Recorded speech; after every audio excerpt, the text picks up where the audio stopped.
Hey guys, welcome back. I'm Laura Wilkie with Down Home with Lemon Pie, and I have a huge collection of books for Christmas time to share with you guys today.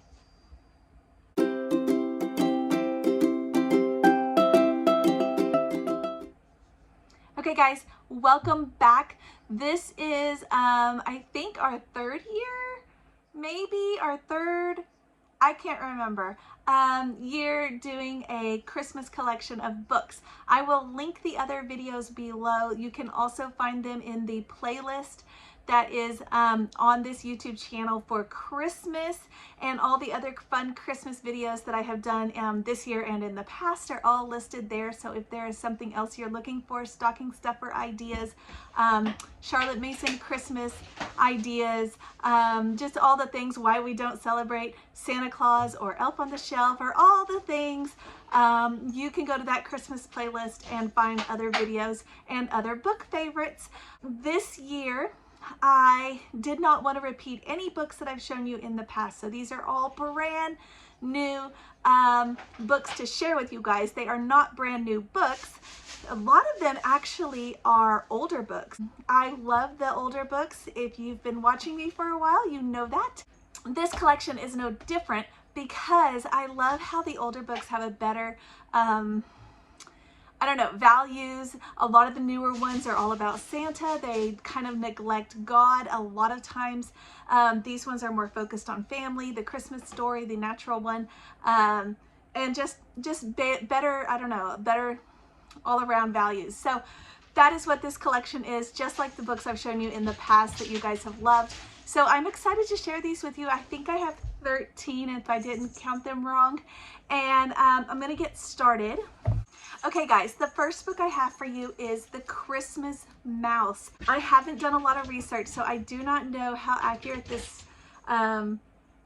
is as far as the story, but part of this story is about how the song Silent Night was created. I don't know if that is true or just created for this story. Obviously there wasn't a mouse that could talk and all of that, but it does have the story of a pastor and how he created this song Silent Night. It's a cute little story. You've got this little mouse. He lives in this church, little church mouse, and as he's getting closer to Christmas, he doesn't have any food and he's very hungry. He takes a bite out of the organ bellows, which are made of leather, and basically ruins the organ. And in the midst of all of that, the pastor is trying to create a new song. He creates the song Silent Night and plays it on his guitar because the organ's broken. That's kind of the whole story shrunk really small. There's a lot of really cute aspects in this book, guys. You will love it. This is a book that takes place, as far as the pastor, he is a Catholic. This is like a Catholic religion book. However, the story is still good if you're not Catholic. We are not Catholic, but the story still fits perfectly. It does reference though like mass and things, so if that is not something you wanted to know, wanted to let you know that. But it is an adorable book. It does have the old-fashioned, you know, just the little simple color schemes where they didn't use a ton of colors. It's just really, really cute, guys. Look how beautiful they did the words. Look how beautiful this is. It's so beautiful. So there is the song Silent Night as they sing it, and it goes through the story. Just so cute, guys, so cute. So this is a great one. This one is from 1959. So again, one of those little old-fashioned kind of vintagey books. All right, guys, another one I have. This one's also from the 60s. You may have seen other books by this author. I know there's a whole bunch, but it is Christmas in Noisy Village by Astrid Lindgren. I don't know if this is Finland or Swedish. Does anybody know? I don't know. I need to research that. But adorable little book, super cute. Does have a small town family feel. You've got the grandfather, and he decides he's grandfather to all the children because he says it's such a small town, there's not that many children, I can be grandfather to everybody. It's really cute like that. You've got the children, they're cute little pictures. Just really sweet. And they're just going about all of their traditional things for Christmas time. They're baking cookies, they're playing in the snow, they're just doing all of the things. You have Olaf as one of the characters, so that's Swedish, right? Or Finland. I don't know. I don't know. I could be completely wrong. Maybe it's a completely other thing. But it's really cute. You've got them caroling, all these sweet things. It does reference Santa. As you can see here, he shows up with his toys and his sleigh. However, as you can obviously also see, you've got lots of reference to God and Jesus and the true meaning of Christmas. So I do love that. And the Santa little thing is just a little blip. We don't do Santa in our home, but I didn't find this book to be an issue with that. You do see them referencing God several times. You do see them referencing going to church several times. It's really sweet. They're eating a very typical meal of that time, but something that was just not terribly extravagant. They talk about what it is. They talk about the head cheese and the fish. It's just really basic, simple. Those simpler times, which, you know, I don't know about you guys, but we love. These are the gifts that the little child is that's telling this story. And it even says, I got ever so many presents, even more than I wished for. And you can tell that there's, by today's standards, I know this would be considered more of like a very small Christmas. So I love that it references that and tells you that, because I want our kids to be humble and to not expect just millions of gifts are deserved for them. In today's world, you really see that. You see a focus on me, a focus on like an entitlement that I need all these gifts. So I love that they took time in this book in particular to not only give gifts to others, but to show, you know, this is so many gifts and it's really just a small amount. So I love that about this. I want to pass that on to my own kids. So there you go. Christmas in Noisy Village. Okay, this one is really cute. There is another book similar to this one about Humphrey right here. This is not Humphrey, but it's a similar story. And the wise men, they're going to visit baby Jesus. This is Small Camel Follows the Star, and it is very sweet. It is the camel story, and he is talking with his mom all throughout this story. His mom is on the journey as well, and he is getting to carry the gifts for baby Jesus. But it's just about his journey and, you know, him basically doing this wonderful thing and having confidence and just really sweet. You know, he's asking his mom along the way, are we going to get there? How are we going to get there? When will we know we're there? This can't be the right place. This doesn't look like the place for a king because this is just a poor man's home. That kind of thing. It's really sweet. The pictures are done well, I thought. And it's just really good. So cute one that follows the Christmas story, kind of. Small Camel Follows the Star. Okay, the next one I have that is very similar to that as far as following the Christmas story is A Song in Bethlehem. Super, super sweet. This is one of those books, as one of my good friends put it, that deviates from the Bible in the story, but it is something that could have happened. It does take place, this book takes place during the time of Jesus's birth. However, the actual story in this book is not biblically accurate. So I still think it's really cute and really good. Similar to this one, obviously, we didn't have a camel who was talking to his mom throughout the journey. This is one of those, this could have happened, and kind of that side story, I guess. But you have got this little girl, Naomi, and she is very poor, very hungry, and doesn't have any money, doesn't have a lot of food. She's very, like I said, very hungry. She happens upon the stable where Jesus has been born. You've got Mary here sleeping in the corner, and you've got Joseph, and he catches her trying to get some food and money from them. And as she's trying to take this money from them, he just shows her nothing but love and kindness and grace. And it's so cute the way they did it. They did a very good job. It's very beautiful. And he helps her. He feeds her and helps her, basically the love of Christ, right? And so she goes along He lets her meet Jesus, who is in this story a very new infant. And a gift has arrived for Jesus that was a flute. And they decide to go on their way. And as they go on their way, he gives her the flute. And she mentions, I do not know how to play this flute. How is this? I don't need this gift because I don't even know how to play it. And he talks to her about, you know, it will reward you. It will bring you joy and all these things. So she goes, she learns how to play it. And as she plays it, people begin throwing money at her as a thank you, you know, paying the musician on the street corner.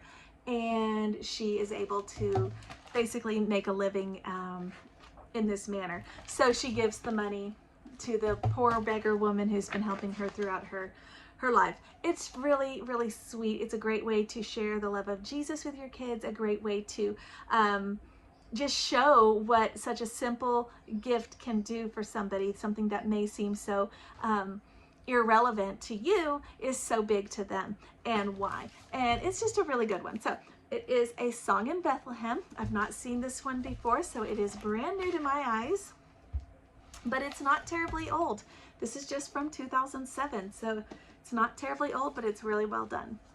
Okay, this one's not really about Christmas, but my kids loved this one, especially my 4-year-olds who cannot read yet, and it is First Snow. And the reason they loved this one is because it has no words, 0 words. So every time you tell this story, you get to tell it from your own words, and they like that because they were able to just make up the story as they went. So I made it up first, and then they got to make it up as they go along. But it has, like you can see, no words, but it's about this little mouse family. What I liked about the mouse family is they had a whole bunch of kids, and we do too. If you don't already know, I have 7 little ones, and in this story, I can't even remember how many they had. Let's see, 1, 2, 3, 4, 5, 6, 7, 8, 9. Looks like maybe 9 or 10. You can see like they're pushing the car here. You can make this as whatever you really want it to be, as, you know, emphasis on family, or is it an emphasis on the adventure that they're having? But basically they go sledding. The little one doesn't want to go sledding. She's scared, and finally gets the courage to go down the hill, and then doesn't want to stop. And she ends up sledding so much that she falls asleep at dinner when they finally get home. You can see there. So super cute, however you want to kind of put a twist on this, or just a fun one for your kids to read on their own. So this book is The Christmas Candle.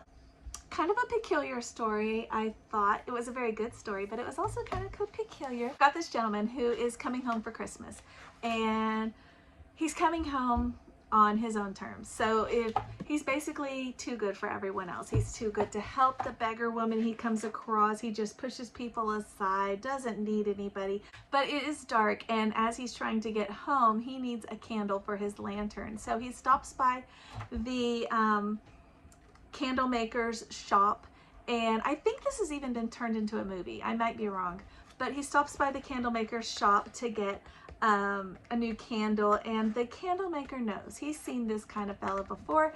He knows what to expect and what kind of motives this guy has or doesn't have, and he gets him a candle that is going to light his way. And the way he does that, he ends up seeing, when he's looking throughout as he's going home, he ends up seeing the face of his own family members, like his own mom or his sister or whatever, in these people, that in their faces as they're asking for help on the streets. And he kind of sees it like, if that was my mom, you know, and he thinks it's really them, and then he realizes it's not. He realizes it's the candle that is making this. So as he gets home, he realizes kind of his mistakes in life. It says, for that Christmas Eve, a lesson was learned and taken to heart. If we will all see things as they truly are, we will find that all, from great to small, belong to one family. So really a good story about seeing people not as individuals, but as God's children. And so just a really good little story. But anyway, that is Christmas Candle. Okay, this one is by that same author, Astrid Lindgren, who wrote The Children in Noisy Village, and this is Tomten and the Fox. There's another one that I shared with you in another book video that is the Tomten, and this is like part 2. And you've got little Fox who comes and he wants to eat the chickens because he's very hungry, and little Tomten returns and his job is to protect and look after the farm. So that is basically the whole story. It's a very sweet story. You see this one a lot. This is from 66. You see this one a lot in like Waldorf schools or Waldorf teaching. You'll see this recommended a lot. And it's just a cute story. It's got the animals. It's a short story. It's not terribly long. And it's just a sweet story about a little Tomten, a little gnome elf who is protecting the farm. And little Fox is hungry. And instead of eating the chickens, Tomten Fox encourages him to eat his own food from the gnome, give him his bowl of food that the children set out for him, and that way he doesn't have to eat the chicken. So you've got a story of giving, of helping others, and kind of that Christmas spirit rolled into one. Perfect for little guys who maybe don't have a long attention span, but still want a fun story that teaches great values. Let me see, what am I going to show you next? This one is one that I've seen recommended lots of times. The kids thought this was really funny. It is Mr. Willoughby's Christmas Tree. This one is, I don't know, I would say this one is less of a value book and more of a silly book, but it was still fun. Basically, you've got this old man, he has his giant Christmas tree, and it's too big, so he cuts the top off and he gives that to someone else, or someone finds it depending on what part of the story you're in, and then it's too big for their house, so they chop it down, and so on and so forth. It goes and goes and goes and goes, and basically this whole tree is able to be used by lots of people. That is basically the whole story. I did find it a little bit, for my personal taste, I felt like it went on and on and on. I felt like we didn't need to have so many people using the tree, but that was what happened. But you can see they just keep chopping off and moving on and giving it to the next character or next whatever. And, you know, it was cute. It was cute, but again, my kids did pick up right away though, from the very beginning. They noticed that this is not big enough to be shared that many times. So maybe a flaw, I don't know, but the kids picked up on it and it bothered them the whole story because they kept thinking it would not have been able to fit that many characters and still had some left over. So I don't know, but that's from a kid's point of view. So there you go. If you want the kids review, there it is. Mr. Willoughby's Christmas Tree. I think maybe I've seen some preschool packs on this book. If you get on like Pinterest and you type this in, I'm pretty sure I've seen like learning packs for little kids that are based on this, so book studies. So I don't know if you're interested in that kind of thing. Okay, another silly book. Now this one I really did get into because we love this book here about the bunnies, and each bunny has a name that starts with the next letter of the alphabet. It goes through the whole alphabet and it rhymes with where they're gonna sleep. And this is kind of similar, but from a different story. This is the Christmas alphabet book, perfect for little ones if they are learning their ABCs. Maybe it's kindergarten or preschool. Not enough beds. And this is so cute, but it's not as good as the bunny one. I will say that, because the bunny one goes in order and rhymes. This one does rhyme and go in order, but their beds don't start with the same letter as their name, which is what the bunny one does. So I liked that about the bunny one. It all just fit together. It felt like it was meant to go. This one though is cute. It's about a big family. They all come to one house, as that often happens at Christmas time, and they're running out of beds. So it tells all the silly places that they end up sleeping. And you've got Grandpa and Hank and Isaac and Jessie, and let's see, they're under the table. She is here, Aunt Mabel, curls her hair up too tight, sings Oh Holy Night. Just, it's cute. It's cute. I guess it's not all about where they sleep, because it does have other things that they're doing along the way. Anyway, it is still cute, but a silly book. A silly book. Which sometimes you need that. You just need a book where you can laugh. And that's a good one for that. Now this one I've seen recommended lots of times, but we have never read this one, so I was excited to finally take a chance with it. And it is Silver Packages an Appalachian Christmas story, and I loved this one. You've got the little boy who is lives in the mountains, and he is anxiously awaiting the arrival of this train, and at the back of the train on the caboose is a man who throws out a gift as a way to say thank you, because long ago people in this little village had helped him when he was sick to get better. So now every year he rides through this village and throws out a gift for the children off of the back of the train. So here you've got them waiting for their present, and this little boy really wants a doctor kit. And here comes the present, and it comes and it is not what he wanted. This is a great value for your kids. It's not what he wanted, but it is what he needed. And inside it talks, like before that, it talks about how he's freezing outside because he doesn't have any socks, you can see. And inside the present was a toy and some socks. And the next year, look how humble the family is too. Look at that. So sweet. And you've got lots of family. They've got at least 5 kids. So bonus for big family.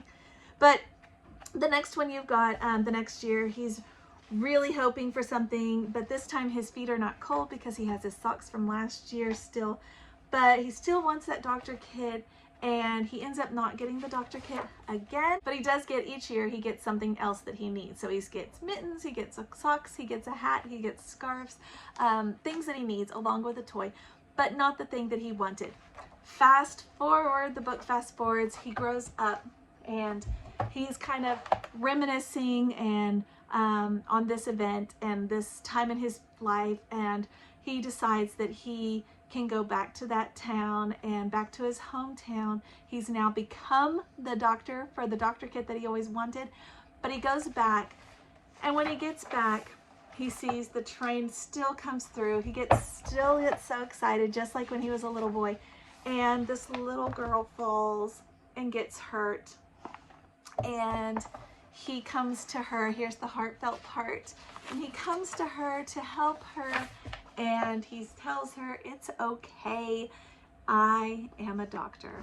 So he, didn't get necessarily, as he was growing up, what he wanted, but he got what he needed. And as he grew up, he was able to make himself into what he wanted so that he could go back and help those back at his hometown. I love the whole premise of this book, guys. It is so good, and it is so sweet, and it is one of those that touches your heart. So this is by Cynthia Ryland. All of her books are like that. But did you know, this is something I did not know until now, did you know she has a whole bunch of Christmas books? And they're all in one collection. Did you know that? And it is called Children of Christmas, Stories for the Season by Cynthia Ryland. So a heartfelt, touching story here, a whole collection of heartfelt stories here. Children of Christmas, you've got 6 stories here. They're all kind of a similar story, but they're really short. They're only about 3 or 4 pages, I believe is what I was looking at. They're all really cute, really well done. Like you can see, here's the first one, The Christmas Tree Man, and that's the whole story. You got here, and then there's the picture. There's those 2 pages, and that's it. So it's really short, so you could go through this in like a week, one a day, but just a fun little warm feeling Christmas book. Okay guys, hang in there. I have 2 more to share with you guys, and I think you're going to love them. The first one is Drummer Boy. This is not like the drummer boy from the song. This is a little boy. He gets this little drummer boy toy brought to him. Just shows up on his doorstep, and he opens it up, but along the way it gets accidentally dumped in the trash. And then it is about this drummer boy's journey all around the city, basically. And eventually the boy gets the drummer boy back. That's basically the whole story, but he gets it back. The little boy on Christmas is going to the cemetery to bring some flowers to his grandfather's grave. And as he does, the little drummer boy toy is here in the snow, and he sees it. He gets his toy back, kind of a sweet full circle story about that, and he ends up putting him at his nativity. So that's kind of where you get the Jesus reference here. Like I said, not the whole story, but it is still a very cute, heartfelt story that has, you know, full circle, you know, this happened and then all the way back to the beginning. Okay guys, the last one I have for you, everybody recommends this one.